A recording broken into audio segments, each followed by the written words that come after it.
Hello people, I welcome you all to our very own channel study with ease. आज का जो video है वो हम कंटिन्यू करेंगे जो हमने हिस्ट्री की जो प्लेलिस्ट मतलब सीरीज़ जो स्टार्ट की थी उसका जो नेक्स्ट वीडियो है ये। और ये वीडियो रिलेटेड है बौद्ध धर्म से। किससे? बौद्ध धर्म से, बुद्धिज़्म। तो बुद्धिज़्म में हम महात्मा बुद्ध जी के बारे में सब कुछ, उनके जन्म से लेकर के उनकी मृत्यु तक क्या क्या चीज़ें हुई, कि कैसे उन्होंने गृह त्याग किया, फिर वो गया में उनको एनलाइटमेंट प्राप्त हुआ, महाज्ञान की प्राप्ति हुई। ये सब हम एक एक करके बहुत ही ज़्यादा क्लियरिटी के साथ ये सब हम फिनिश करेंगे। तो आइए स्टार्ट करते हैं अपना वीडियो। तो जो पहली चीज़ है वो है संस्थापक कौन थे बुद्धिज़्म के। तो अभी हमने पढ़ा कि संस्थापक थे गौतम बुद्ध, जिनको हम लाइट ऑफ एशिया भी कहते हैं और हिंदी में कहते हैं एशिया का ज्योतिर्पुंज। तो क्वेश्चन आता है, ये बहुत इंपॉर्टेंट क्वेश्चन है कि लाइट ऑफ एशिया हम किसे कहते हैं। तो लाइट ऑफ एशिया हम कहते हैं महात्मा बुद्ध को। अब देखिए, क्योंकि जो इनका जन्म था वो शाक्य कुल में हुआ था। कहाँ हुआ था? शाक्य कुल में हुआ था, जो कि एक क्षत्रिय कुल था। कैसा कुल था? क्षत्रिय कुल था। इस वजह से इनको हम शाक्य मुनि भी कहते हैं। क्या कहते हैं? शाक्य मुनि। तो देखिए, अब क्वेश्चन आएगा कि शाक्य मुनि किसे कहते हैं, तो आपका जो आंसर होगा वो होगा महात्मा बुद्ध। अब देखिए, जो ये पॉइंट्स है ना, जन्म और बचपन का नाम, ये ऐसा लगता है जैसे इंपॉर्टेंट नहीं है, लेकिन अगर आप प्रीवियस ईयर क्वेश्चन उठाएंगे तो बुद्धिज़्म से यही सारे क्वेश्चंस बार बार रिपीट होते हैं। तो आइए प्लीज़ बहुत ध्यान से सुनिएगा, और ये जो टॉपिक है उसके जो नोट्स हैं वो एक कॉपी में आप साथ ही साथ नोट करते चलिएगा। अब देखिए, आते हैं अपने नेक्स्ट पॉइंट पे।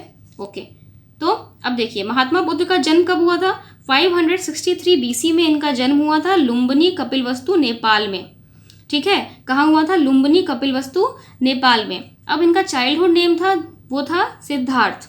अब देखिए, इनके पिताजी का नाम क्या था? शुद्धोदन। क्या नाम था? शुद्धोदन, जो कि शाक्य कुल के थे। अभी हमने पढ़ा ना, शाक्य मुनि कहते थे महात्मा बुद्ध को।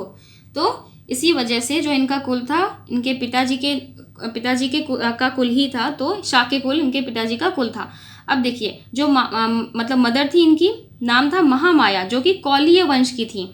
जो इनकी मम्मी थी उनका कौन सा वंश था? तो ये कौलीय वंश की थी। ये क्वेश्चन आते हैं, आई एम रिपीटिंग अगेन, कि ये सारे के सारे क्वेश्चन आते हैं कि पूछ लेगा आपसे क्वेश्चन में कि जो महात्मा बुद्ध की जो मम्मी थी वो किस वंश से रिलेट करती थी। तो आपका आंसर होगा कौलीय वंश। अब देखिए, हुआ कुछ यूँ था कि जब सिद्धार्थ का जन्म हुआ उसी के 7 दिन बाद महात्मा बुद्ध जी की मम्मी की डेथ हो गई। तो महात्मा बुद्ध का मतलब सिद्धार्थ का की जो अपब्रिंगिंग थे वो किसने की, लालन पोषण किसने किया? तो महात्मा बुद्ध की मौसी प्रजापति गौतमी ने किया था। किसने किया था? प्रजापति गौतमी। और ये नाम और ज़्यादा इम्पॉर्टेंट क्यों हो जाता है? क्योंकि जो प्रजापति गौतमी है वही आगे चलकर फर्स्ट फीमेल डिसाइपल बनती हैं, मतलब पहली महिला शिष्य बनती हैं। किसकी? महात्मा बुद्ध की। अब देखिए, आगे आइए। अब जो महात्मा बुद्ध की वाइफ थी उनका नाम था यशोधरा, और यशोधरा से ही एक बेटा उनको हुआ था जिसका नाम था राहुल। नाम तो सुना होगा, ठीक है, jokes apart. Now next point है आपका, 29 वर्ष की आयु में सिद्धार्थ ने अपना गृह त्याग किया था। क्या? गृह त्याग किया था, और इसी को क्या कहते हैं? महाभिनिष्क्रमण। क्या कहते हैं?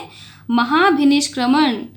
ध्यान से सुनिएगा, इसी को कहते हैं महाभिनिष्क्रमण। मतलब जब उन्होंने अपना घर त्यागा तो उस टर्म को बुद्धिज्म में क्या कहते हैं? महाभिनिष्क्रमण।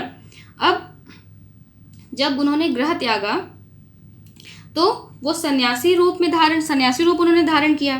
तो ये भी क्वेश्चन आता है कि सन्यासी रूप उन्होंने किस नदी के तट के किनारे धारण किया? तो ये नदी, ये रिवर जो है अनोमा नदी, अनोमा रिवर, ये आप लोग याद कर लीजिएगा, क्योंकि इसी नदी के किनारे महात्मा बुद्ध ने सन्यासी रूप धारण किया था।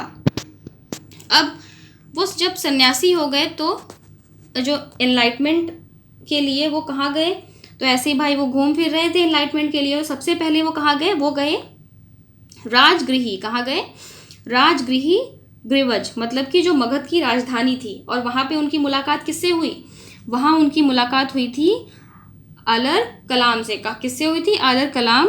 फिर उसके बाद ये कहाँ चले गए? ग्रीवज से कहाँ गए? ये गए वैशाली, और वैशाली में इनकी मुलाकात किससे हुई? रुद्रक रामपुत्र से। किससे हुई थी? रुद्रक रामपुत्र से। दोनों ही नाम बहुत इंपॉर्टेंट है, और इनकी मतलब कहाँ कहाँ ये मिले थे, जैसे कि राजगृही ग्रीवज में इनकी मुलाकात किससे हुई? तो आर कलाम से हुई थी, और वैशाली में इनकी मुलाकात किससे हुई? तो रुद्रक रामपुत्र से हुई थी। इन दोनों से ही, ये इनके गुरु थे जिनसे इन्होंने किसकी शिक्षा प्राप्त की थी? सांख्य दर्शन और योग की शिक्षा प्राप्त की थी। इन दोनों से ही, किसने? महात्मा बुद्ध ने। अब ये कहाँ गए? इसके बाद ये कहाँ गए? ये गए गया। कहाँ गए? गया।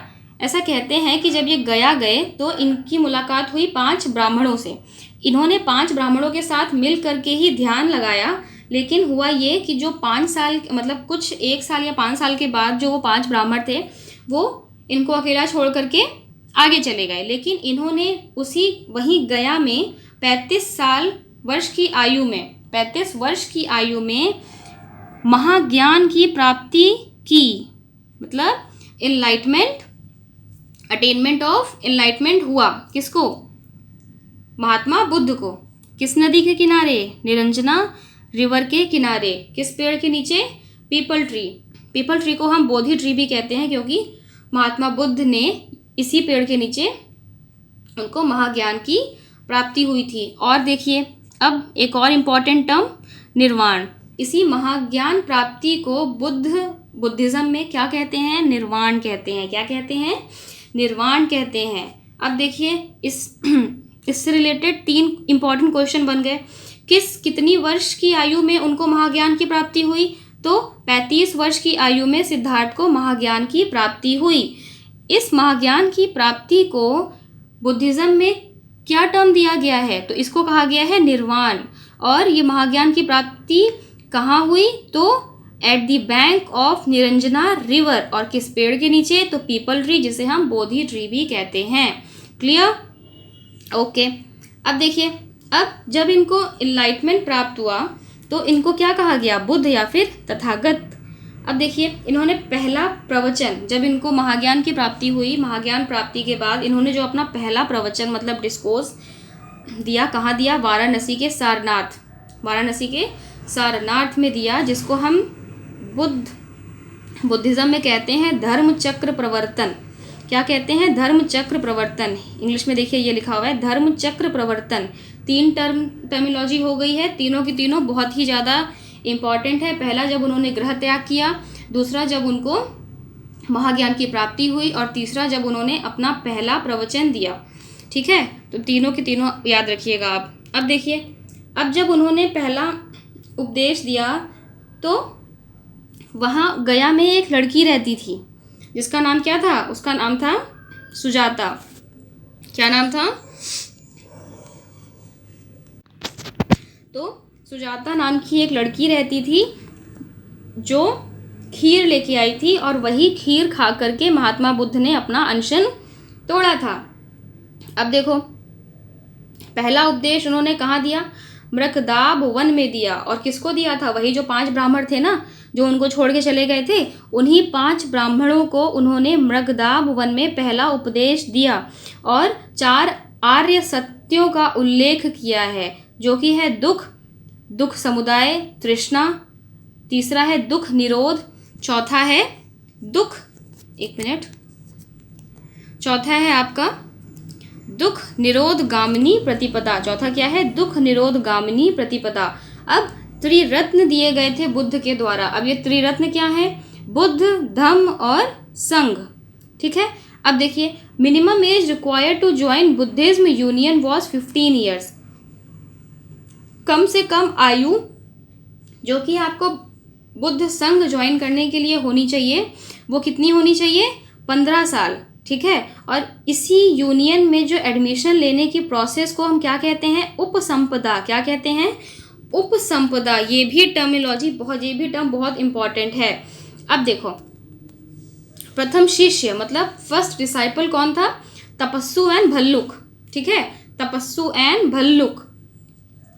Okay, then first female disciple, अभी मैंने बताया था ना कि जब 7 दिन के बाद जब सिद्धार्थ की यानी कि गौतम बुद्ध जी की मम्मी की डेथ हो गई थी, तो इनकी अपब्रिंगिंग किसने की थी? तो इनकी मौसी ने की थी, जो की थी महाप्रजापति गौतमी, और वही बाद में जाकर के उनकी फर्स्ट फीमेल डिसाइपल भी बनती हैं। अब देखिए, आने वाले टाइम में जितने भी डायनेस्टीज़ हुई, उसके कुछ बहुत ही ज़्यादा फेमस रूलर थे, जो फॉलोवर थे, किसके फॉलोवर थे? महात्मा बुद्ध के। उनके नाम देखिए मैंने लिखे हुए हैं, ये नोट कर लीजिएगा। बहुत क्वेश्चन पूछा जाता है कि अशोक किसके फॉलोवर थे, या फिर अशोक ने अपने बच्चों को श्रीलंका किस धर्म का प्रचार करने के लिए भेजा था। तो ये सारे के सारे नाम बहुत ही ज़्यादा इंपॉर्टेंट हैं। तो पहला नाम है देखिए बिंबिसार, पहला नाम है बिंबिसार। अब बिंबिसार कौन थे? तो ये हर्यक वंश का शासक था। किस वंश का शासक था? हर्यक वंश का। अब नेक्स्ट आता है अजातशत्रु। अजातशत्रु भी हर्यक वंश का ही शासक था। थर्ड है आपका प्रसेनजीत। प्रसेनजीत जो कि कौशल नरेश था। कौन था? कौशल नरेश। फोर्थ, ये तो बहुत इंपॉर्टेंट है, अशोका। ये बहुत बार क्वेश्चन पूछा जाता है कि अशोका किस धर्म को फॉलो करते थे? तो ये बुद्धिज्म धर्म को फॉलो करते थे। ये मौर्य वंश के शासक थे। पांचवा आता है आपका कनिष्क। कनिष्क कुषाण वंश का शासक था। देन सिक्स आता है आपका हर्षवर्धन। हर्षवर्धन ये वर्धन वंश का रूलर था।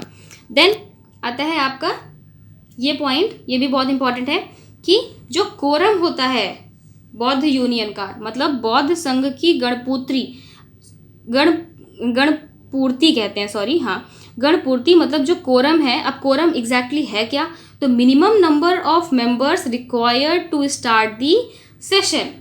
कम से कम इतने लोग हों कि वो सेशन स्टार्ट किया जा सके, तो उसी को क्या कहते हैं? गणपूर्ति यानी कि कोरम। तो वो कितनी थी? 20 लोग होने ही चाहिए एक सेशन स्टार्ट होने के लिए। तो एक और क्वेश्चन नेक्स्ट पूछा जाता है कि सबसे ज़्यादा उपदेश, सबसे ज़्यादा इम्प्रीचमेंट गौतम बुद्ध ने किस नदी के किनारे दिया? मतलब सॉरी, कहाँ दिया? ठीक है, सबसे ज़्यादा इम्प्रीचमेंट मतलब सर्वाधिक उपदेश गौतम बुद्ध ने कहाँ दिया? तो श्रावस्ती में दिया। और किस भाषा में दिया? तो पाली भाषा में सबसे ज़्यादा उपदेश गौतम बुद्ध द्वारा दिए गए। अब देखिए लास्ट उपदेश मतलब लास्ट इम्प्रीचमेंट उन्होंने कहाँ दिया? ये दिया कुशीनगर। और किसको दिया? तो डिसाइपल सुभच्छ को दिया था। किसको दिया था? एक शिष्य था उनका सुभच्छ, उसको दिया था आखिरी इम्प्रीचमेंट। देन उनकी डेथ हुई थी, तो कब हुई थी? 483 BC में महात्मा बुद्ध की डेथ हो गई थी। और अब चौथा टर्म जो कि बहुत ही ज़्यादा इम्पॉर्टेंट है, इस डेथ वाला जो प्रोसेस था उसी को बुद्धिज़्म में क्या कहते हैं? महापरिनिर्वाण। क्या कहते हैं? महापरिनिर्वाण। और ये हुआ कहाँ था? At the bank of Hiranyavati river. Hiranyavati river कहाँ हुआ था? Hiranyavati, at the bank of Hiranyavati river. अब देखिए कुछ रिलेटेड सिंबल्स हैं जो कि महात्मा बुद्ध की लाइफ के बहुत ही ज़्यादा इंपॉर्टेंट सिंबल्स हैं। ये भी आप नोट कर लीजिएगा, एग्जाम में डायरेक्ट पूछ लिया जाता है। अब देखिए वोम, जब वो गर्भ में थे तो एलिफेंट, उसके लिए एलिफेंट का सिंबल है। जब उनका जन्म हुआ तो लोटस। यूथ, जब वो एक मतलब यूथ थे तो सांड मतलब कि बुल। जब उन्होंने गृह त्याग किया मतलब होम अबेंडनमेंट हुआ उनका, तो उसके लिए सिंबल है हॉर्स का। फिफ्थ है आपका महाज्ञान प्राप्ति मतलब अटेनमेंट ऑफ एनलाइटमेंट, इसके लिए पीपल वृक्ष जिसको हम बोधि ट्री भी कहते हैं, पीपल ट्री। देन समृद्धि के लिए है लायन, समृद्धि के लिए लायन है। प्रथम उपदेश मतलब फर्स्ट इम्प्रीचमेंट उन्होंने जो दिया उसका सिंबल है चक्र। फिर जब उनकी डेथ हुई तो उसका सिंबल है पद चिन्ह। अब जितना भी मैंने इस पूरे वीडियो में आपके लिए आपको कवर कराया है उसमें से जो बहुत ही ज़्यादा इम्पॉर्टेंट चीज़ें हैं, जो कि जैसे कि जितनी भी 4 जो टर्म थे उनकी लाइफ के बहुत ही इम्पॉर्टेंट फेज से रिलेटेड, और जो रिवर्स थी उनको मैंने ऐसे ही शॉर्ट में लिख दिया है। मैं एक बार पढ़ देती हूँ आपके लिए। तो जो होम अबेंडनमेंट हुआ था, उनका गृह त्याग हुआ था, उसको क्या कहते हैं बुद्धिज़्म में? महाभिनिष्क्रमण। क्या कहते हैं? महाभिनिष्क्रमण। देन जब उनको महाज्ञान की प्राप्ति हुई थी मतलब अटेनमेंट ऑफ एनलाइटमेंट, इसको हमने क्या बोला है? निर्वाण। इसको हमने क्या बोला है बुद्धिज़्म में? निर्वाण। ये किस नदी के किनारे हुआ था? तो eight the bank of Niranjana river, Niranjana नदी के किनारे उनको महाज्ञान की प्राप्ति हुई थी। किसे? महात्मा बुद्ध को। अब देखिए फर्स्ट इम्प्रीचमेंट पहला जो उन्होंने प्रवचन दिया वो कहाँ दिया? तो सॉरी, इसको किस टर्म से जानते हैं? इसको हम जानते हैं धर्म चक्र प्रवर्तन। किसे कहते हैं? धर्म चक्र प्रवर्तन। उनके पहले उपदेश देने के प्रोसेस को हम कहते हैं धर्म चक्र प्रवर्तन। अब जब उनकी मृत्यु मतलब कि जब डेथ हुई तो उसको क्या कहते हैं बुद्धिज़्म में? उसको कहते हैं महापरिनिर्वाण। क्या कहते हैं?